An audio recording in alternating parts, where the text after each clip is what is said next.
7th class students, अस्सलाम वालेकुम students. हमारा chapter leading the freedom movement हमने स्टार्ट किया हुआ है और आज इंशाल्लाह हम इसकी पेज नंबर 83, 84 और 85 को की रीडिंग और एक्सप्लेनेशन करेंगे और कोशिश करेंगे कि हमारा ये चैप्टर आज कंप्लीट हो जाए। Students let's start. ये आप देख रहे हैं पेज नंबर 83 पे हेडिंग है the role of woman in the freedom movement, तहरीक आज़ादी में ख़वातीन का किरदार। वन बाय वन हम इसमें उन ख़वातीन के बारे में पढ़ेंगे जिन्होंने आज़ादी की तहरीक में बढ़ चढ़ कर हिस्सा लिया था और उस ज़माने के हालात के बावजूद वो अपने घरों से निकलती थी और इस जद्दोजहद में हिस्सा लेती थी। स्टूडेंट्स ये पिक्चर देखें आप, बी अम्मा विद हर फैमिली। बी अम्मा मौलाना मोहम्मद अली जौहर और मौलाना शौकत अली जौहर की वालदा थी और ये ना सिर्फ खुद बल्कि अपने बेटों को भी तहरीक पाकिस्तान में इन्होंने आगे आगे रखा। उसके अलावा दूसरी पिक्चर में आप देख रहे हैं Begum Maulana Mohammad Ali speaking during the Sindh provincial Muslim League conference Karachi 1938। 1938 में सिंध सूबाई मुस्लिम लीग कॉन्फ्रेंस के इजलास से बेगम मौलाना मोहम्मद अली खिताब कर रही हैं और आप देख रहे हैं कि इन सेट में कारिजन भी बैठे हुए हैं। स्टूडेंट्स अब हम one by one in ladies के बारे में पढ़ेंगे जिन्होंने तहरीक आज़ादी में बढ़ चढ़ कर हिस्सा लिया और औरतों को सरगर्म किया। इस पे पहले नंबर पे हैं Abadi Begum. She one of the pioneer was Abadi Begum, popularly known as Bi Amma. मैंने पहले भी आपको बताया कि बी अम्मा का असल नाम आबादी बेगम था और वो मशहूर थी बी अम्मा के नाम से और वो वालदा थी मौलाना मोहम्मद अली और मौलाना शौकत अली जौहर की। मौलाना मोहम्मद अली जौहर वाइफ। सेकंड नंबर पे देखें मौलाना मोहम्मद अली जौहर की जो वाइफ थी, दो आप पर्दा observing lady, was the pioneer woman member of the All India Muslim League Working Committee। ये स्टूडेंट्स आपने ध्यान से ये याद रखना है, जब हम वन बाय वन इन खवातीन को इनकी खिदमात के बारे में पढ़ेंगे तो आपने वो आपस में मिक्स नहीं करनी है कि कौन सी लेडी ने क्या काम किया था, कौन सी लेडी ने क्या काम किया था। ये आपको अलग-अलग उनके नामों के हवाले से याद रखना होगा। तो मौलाना मोहम्मद अली जौहर की जो वाइफ थी वो भी पॉइनियर थी, एक रहनुमा थी और वो इसके अलावा मेंबर थी all India Muslim league working committee की और इसके अलावा वो पहली खातून थी जिन्होंने पब्लिक मीटिंग से खिताब किया था। इसको आप अंडरलाइन कर लें कि वो कौन सी, आपको ऐसे एमसीक्यू आ सकता है कि वो कौन सी पर्दा ऑब्जर्विंग लेडी थी जिन्होंने वो पहली खातून थी जिन्होंने एक पब्लिक मीटिंग से खिताब किया था। उसके बाद नीचे आ जाए बेगम जहांआरा शाहनवाज, इनके बारे में पढ़ें। She was selected to represent the Muslim of sub continent at the first round table conference. सोचे ये कितने इन लंदन इन 1930 में जो first round table conference London में हुई थी तो वो इनको बेगम जहांआरा शाहनवाज को मुंतखब किया गया था, सिलेक्ट किया गया था कि वो सब कॉन्टिनेंट की वुमेन को वहां पर रिप्रेजेंट करे। कितने बड़े ऑनर की बात थी उनके लिए कि उनको इंग्लैंड और वो क्या उनकी कितनी उनकी अहलियत होगी, उनकी काबिलियत होगी कि उनको सिलेक्ट किया गया था कि फर्स्ट राउंड टेबल कॉन्फ्रेंस जो कि लंदन में 1930 में हुई थी वो उसको रिप्रेजेंट कर रही थी। तो इसमें 2-3 एमसीक्यू आपको आते हैं कि वो कौन सी लेडी थी जिनको सिलेक्ट किया गया था और फर्स्ट राउंड टेबल कब हुई थी और कहाँ हुई थी।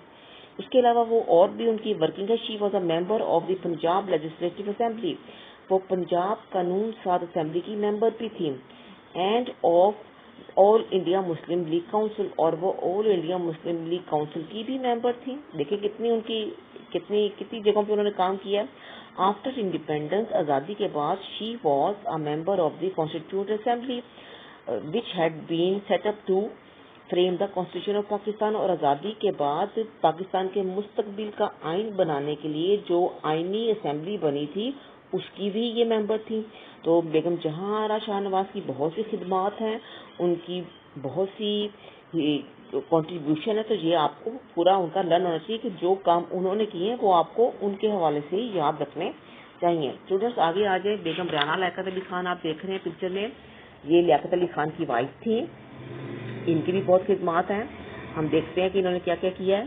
स्टूडेंट्स ये अंडरलाइन कर लें आप, ये 4th लाइन में देखें, शी फॉर्म द, यहाँ पे देखें, she form the women voluntary service. Voluntary service होता है जो रजाकाराना तौर पर खिदमत लोग करते हैं, पैसे के किसी जॉब के पैसे के लालच के बगैर वो रजाकाराना तौर पर खिदमत अंजाम देते हैं। एंड नेशनल गार्ड, ये देख लें ये इनकी खिदमत है कि इन्होंने वॉलंटरी सर्विस ग्रुप को कायम किया था और नेशनल गार्ड को। उसके बाद नीचे आ जाए, बेगम Rana Liaquat Ali Khan worked extensively for the rehabilitation and uplift of Pakistani women। उन्होंने बेगम राना लियाकत अली खान ने एक्सटेंसिवली वसी पैमाने पर, बड़े पैमाने पर, रिहेबिलिटेशन होता है आबादकारी करना। ज़ाहिर है जब इंडिया से मुसलमान खानदान उजड़ के आए, सब कुछ अपना लुटा कर आए, तो उनकी आबादकारी, बहुत सी औरतें थी, लड़कियां थी, बेसहारा थी, उनके सब फैमिली मेंबर कत्ल हो गए, वैसे वो अकेली थी, तो उनको सेट करना, उनको अपलिफ्ट करने के लिए उनकी बड़ी खिदमत थी। She also served as ambassador to the Hague. ये भी आपको एज एमसीक्यू आ सकता है कि वो कौन सी थी मुस्लिम लेडी जो एम्बेसडर बनी हेग में, and as the governor of Sindh. और ये भी आपको एज एमसीक्यू कहता है कि वो कौन सी लेडी थी जो सिंध की गवर्नर भी बनी। तो इसमें भी बेगम लियाकत अली खान की भी बहुत सी खिदमत हैं और इसमें काफ़ी एमसीक्यूज आ रहे हैं आपको। नेक्स्ट लेडी हैं जी हमारी लेडी नुसरत हारून। इनकी कंट्रीब्यूशन को देखते हैं हम। थर्ड लाइन में देखें, lady Haroon was elected the president of the all India women's league in 1943। ये भी आपको ऐसे एमसीक्यू आता है कि लेडी हारून जो थी वो इलेक्ट हुई थी 1943 में ऑल इंडिया वुमेन्स लीग की जो थी वो प्रेसिडेंट मुंतखब हुई थी। ये आपको एज एमसीक्यू आ सकता है। उसके बाद नीचे हैं बेगम शाइस्ता इकराम मुल्ला। इनकी पिक्चर भी आप देख रहे हैं, ये हैं बेगम शाइस्ता इकराम मुल्ला। इनकी खिदमत हम देखते हैं, आप ये देखें सेकंड लाइन में, she organised the Muslim girl student school में अब तो शायद नहीं है लेकिन होता था किसी जमाने में। उसकी ये फाउंडर थी federation. She was also a member of the all India Muslim league council. ये Muslim league all India Muslim league council की भी मेंबर थी। एंड आफ्टर इंडिपेंडेंस और आज़ादी के बाद was elected member of the Pakistan constituent assembly. और आज़ादी के बाद ये पाकिस्तान की आईनी असेंबली की भी मेंबर मुंतखब हुई थी। बेगम जहां आराश Begum Shaista Ikramullah also served as ambassador in Morocco. ये भी आपको एज एमसीक्यू आता था कि वो कौन सी लेडी थी जो मोरक्को मराकश में एज एम्बेसडर उन्होंने अपनी खिदमत अंजाम दी थी। स्टूडेंट, मोरक्को एक मुस्लिम कंट्री है और इसको उर्दू में मराकश बोलते हैं। अपनी नेक्स्ट हम मूव करते हैं बेगम सलमा तसद्दुक Hussain.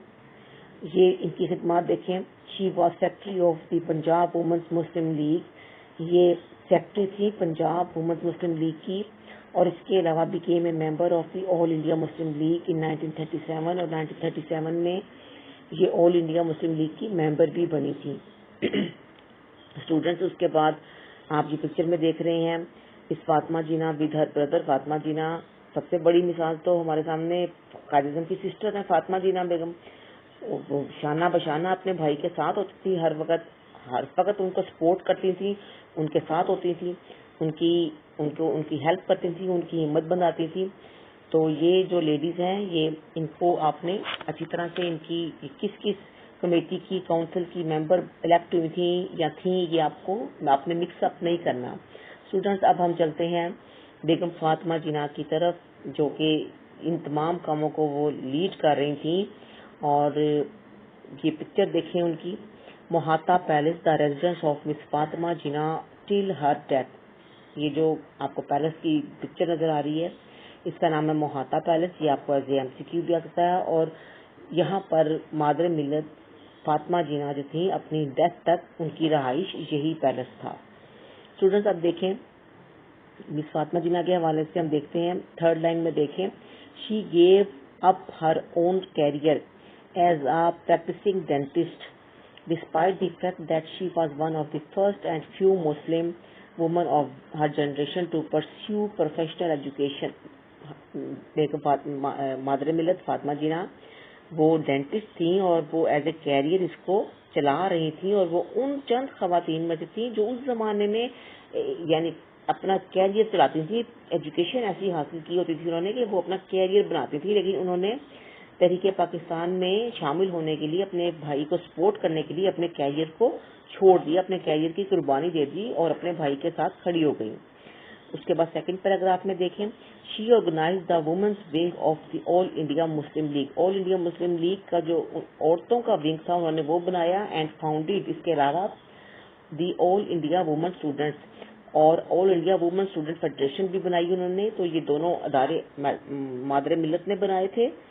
Quaid Azam for her steady and persevering support, اپنے بھائی کو وہ لگاتار اور ان کی نہ رکنے والی سپورٹ کرتی تھیں، ان کی مدد کرتی تھیں۔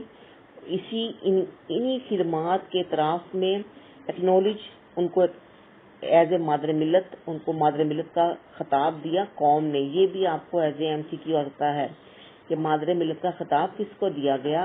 فاطمہ جناح قائد اعظم کی سسٹر کو دیا گیا، ان کی خدمات کے اعتراف میں جو انہوں نے جدوجہد پاکستان میں کی۔ اس کے بعد لاسٹ پیراگراف میں آ جائے اسٹوڈنٹس، اس میں کوئی ایسی خاص بات نہیں ہے، یہ ایک ایم سی کیو آپ کو آ سکتا ہے کہ ان کی ڈیتھ کب ہوئی تھی۔ ان کی ڈیتھ کراچی میں جولائی 1967 میں ان کی ڈیتھ ہوئی تھی۔ اور اسٹوڈنٹس یہ آج ہمارا چیپٹر کمپلیٹ ہو گیا ہے۔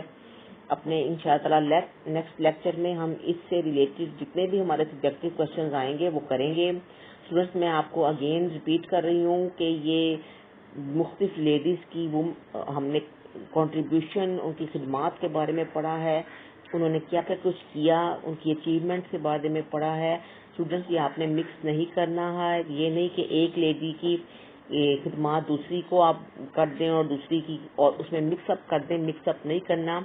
جو کام جنہوں نے کیا ہے وہ آپ کو انہی کے نام کے حوالے سے یاد کرنے ہوں گے اچھی طرح سے۔ جتنے ایم سی کیوز میں نے انڈرلائن کروائے ہیں وہ آپ نے لرن کرنے ہوں گے، اور انشاءاللہ تعالیٰ اپنے آج ہمارا چیپٹر یہ فنش ہو گیا ہے۔ انشاءاللہ نیکسٹ لیکچر میں ہم اس سے ریلیٹڈ اپنے کوشچن آنسر کریں گے۔ اسٹوڈنٹس